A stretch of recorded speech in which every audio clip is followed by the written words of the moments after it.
Incident Command System for on-the-air operations. As a registered emergency communicator, you probably have basic ICS training, which is completing the ICS 100 course, but you don't know what to do with that training when you're not located at an EOC, where the communications unit is typically under the logistics function. This presentation is to show how an ICS could be set up by emergency communicators remotely, on the air, creating a virtual EOC.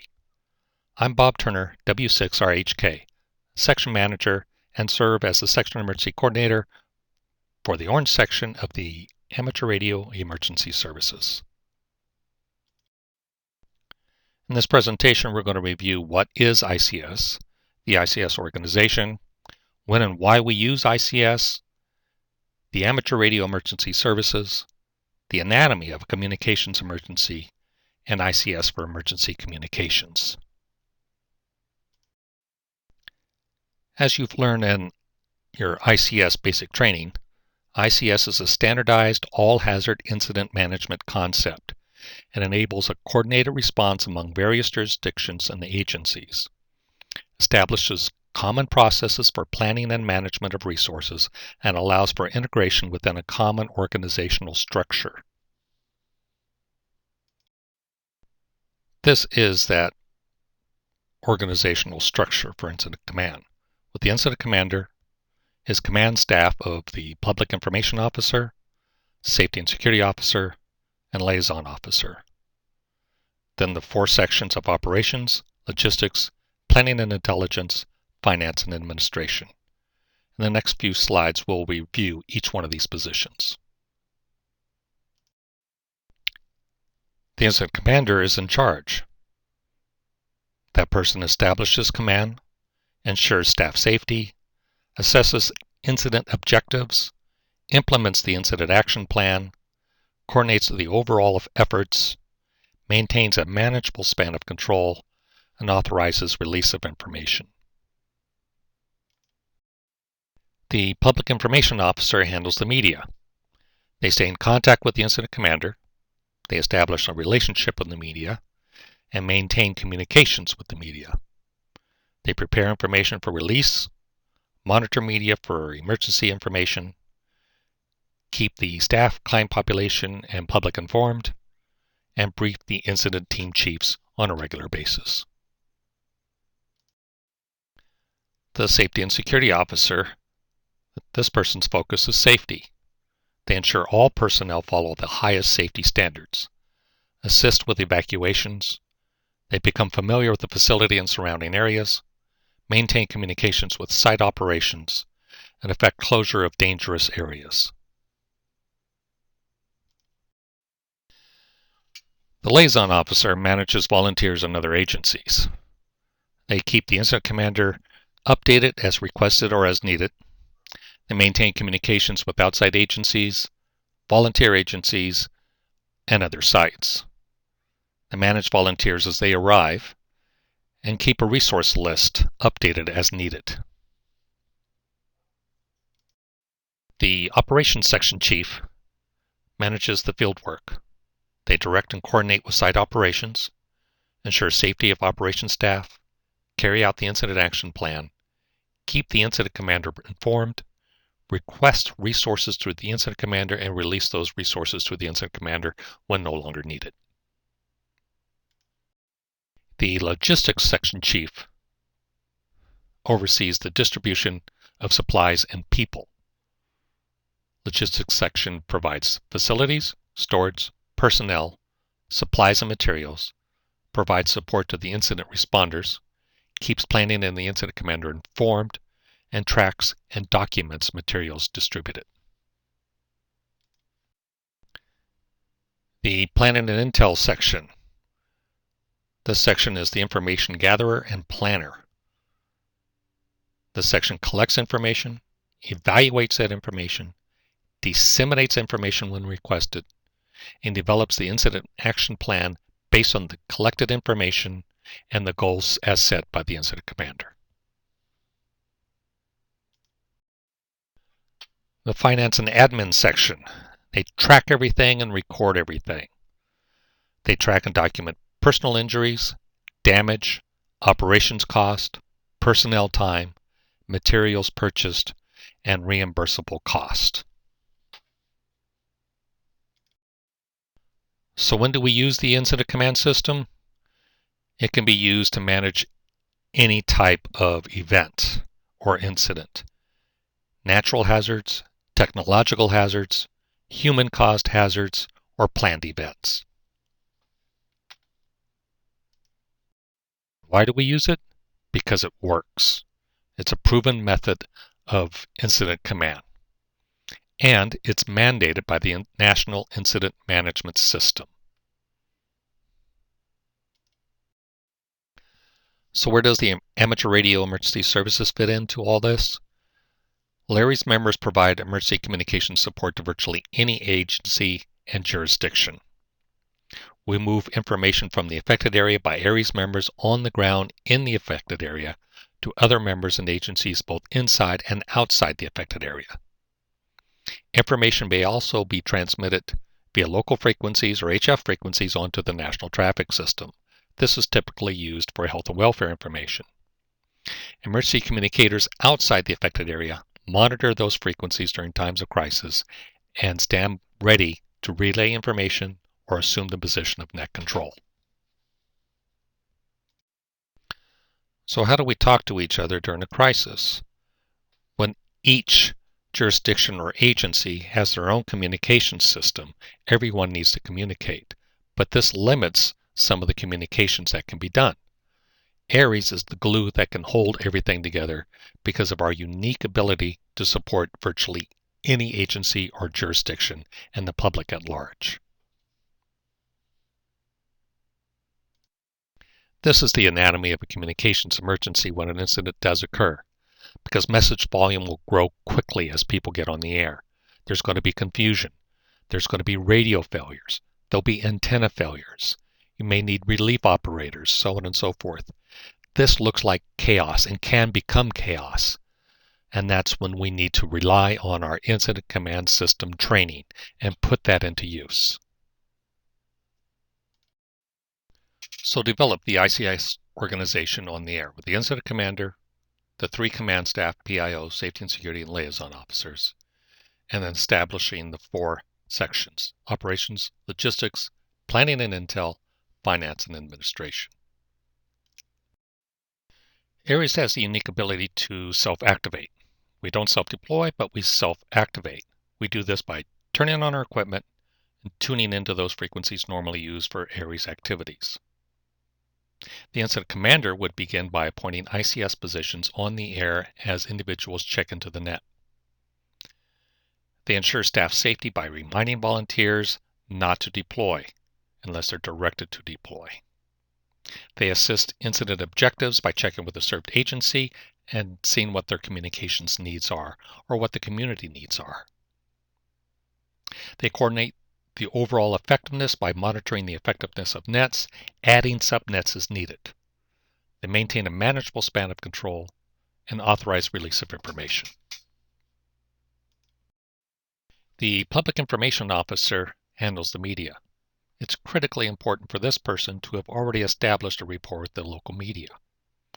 During activation, they need to know how to contact the incident commander, meaning what frequencies is the commander operating on. They prepare information for release to the media. This can be done either directly through the relationships or through a joint information center if one is established. They keep the incident team chiefs informed by briefings that are held on a regular basis, and this could either be done on the air or using digital modes such as FLDigi or WinLink. The safety and security officer's focus is safety, so they ensure all personnel follow the highest safety standards, which is reminding people to follow their typical field day precautions if they have to set up an emergency station outdoors. They assist in evacuations by monitoring operations nets. They become familiar with the facility and surrounding areas. This should be done well beforehand. They need to know the surroundings and the served agency facilities.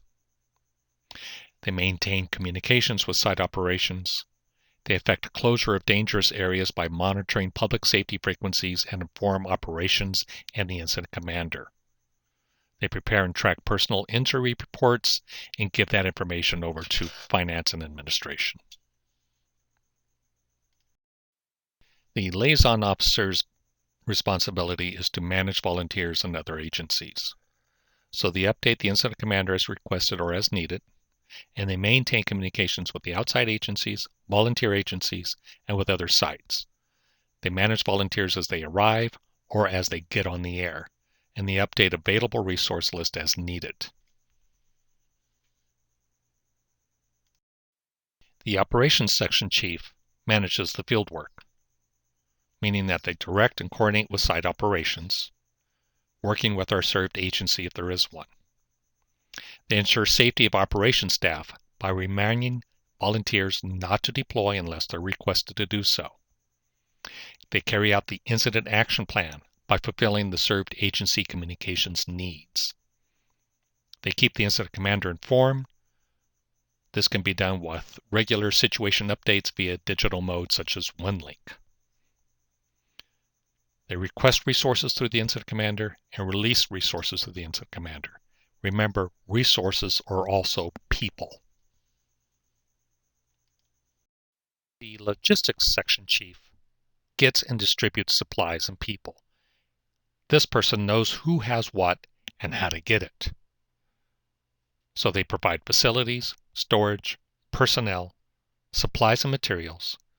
They provide support to the incident responders if needed or requested, and keeps planning and the incident commander informed. The planning and intel chief is the information gatherer and planner. This person keeps everyone in the know. They collect information by monitoring nets. They disseminate that information by maintaining communications with operations and the incident commander. And they track and manage all available resources by maintaining communications with the liaison officer and the logistics section chief. The finance and administration section tracks everything and records everything. So they track and document personal injuries, damage, personnel time, any materials bought, any materials distributed. Served agencies and local governments need to know what in-column volunteers have provided at the conclusion of an incident. This is where they get that information from, the finance and administration. Here we have the ICS organization as an example. These frequencies shown here are simplex frequencies, simply chosen as an example. You would need to choose frequencies that make more sense to your location. In this example, we have the incident commander, the PIO, safety and security, and finance and admin chief on one frequency, whereas the liaison officer, operations, logistics, planning, and intel chiefs are on different frequencies. So when someone gets on the air, they can be directed to the proper frequency. This keeps any frequency from being overloaded by too much traffic and keeps chaos to a very minimum.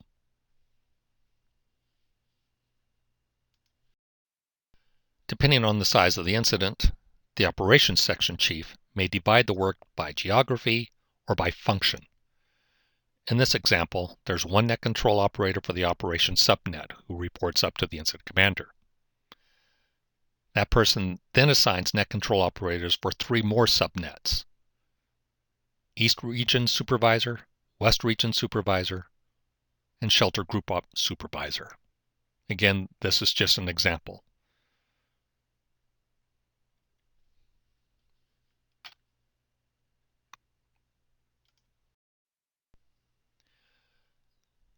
The logistics subnet with 2 more service branch subnets underneath. Again, this is an example depending on the type of incident and how large it is.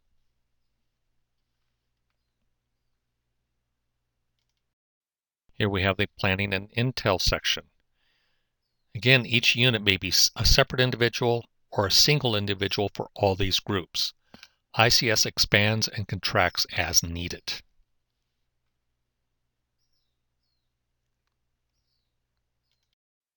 And then finally, here's the finance and admin section. Again, staffing requirements are the same as the planning and intel. Depends on the size of the incident. All these units could be the same person or different people.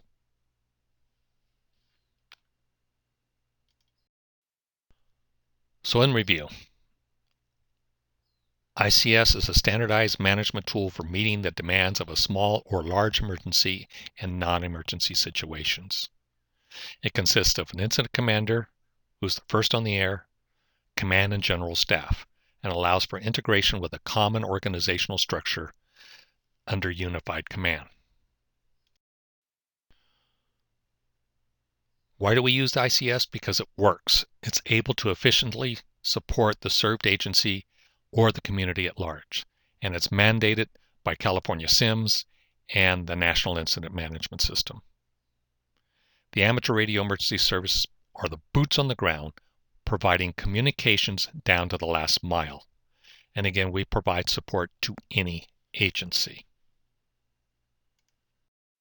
And remember our anatomy of a communications emergency, where systems, people, processes, equipment become overwhelmed or break down.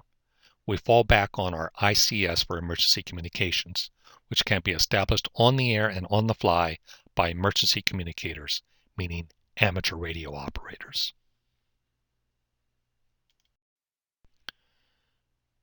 If you have any questions, comments, or concerns about this presentation, don't hesitate to contact me at w6rhk@arrl.org. Thank you very much.